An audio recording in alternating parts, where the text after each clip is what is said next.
travel bubble itu cukup bagus ya, karena kan kita, menjadi fokus ke beberapa negara, tentu antara komitmen dengan beberapa negara juga.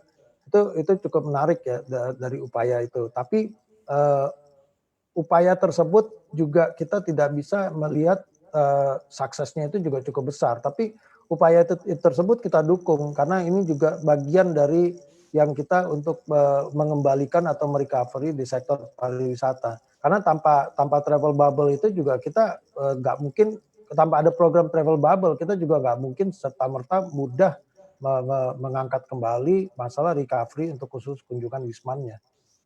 Mhm. Nah, kalau kita lihat data Badan Pusat Statistik begitu, ini mayoritas wisatawan mancanegara ini berasal dari Timor Leste untuk bulan Juni. Nah, apakah ini memang terkait dengan jarak, akomodasi yang lebih murah, atau mungkin seperti apa Anda melihatnya? Seberapa besar sih potensi wisatawan mancanegara asal Timor Leste ini Anda melihatnya? Timor Leste ini pertama kan, jaraknya juga nggak terlalu jauh ya dengan kita. Terus kemudian, saya juga belum tahu pasti ya kenapa Timor Leste yang paling paling besar untuk melakukan pergerakan. Yang jelas, pasar terbesar dari, kemarin, yang beberapa dekade ini kita lihat itu kan, China. China ini kan direct flight-nya kan hilang, karena ada masalah pandemik kan, itu yang terbesar salah satunya, termasuk Malaysia. Nah, tentu yang, Timor Leste ini mungkin karena jarak dan, mereka masih bisa lebih cepat untuk ke Indonesianya.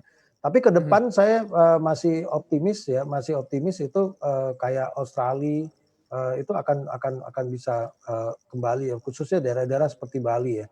Nah, Mhm. kalau di Bintan itu daerah-daerah dengan provinsi dengan negara tetangga yang terdekat itu yang kita harapkan kembali untuk bisa, eee eee, kembali untuk bergerak di Mhm. daerah yang, Dengan, pelonggaran bordernya. aturan utamanya mungkin PSBB di beberapa daerah, Anda melihatnya tingkat hunian hotel seperti apa? Apakah sudah menunjukkan angka perbaikan yang lebih baik dari, beberapa bulan sebelumnya?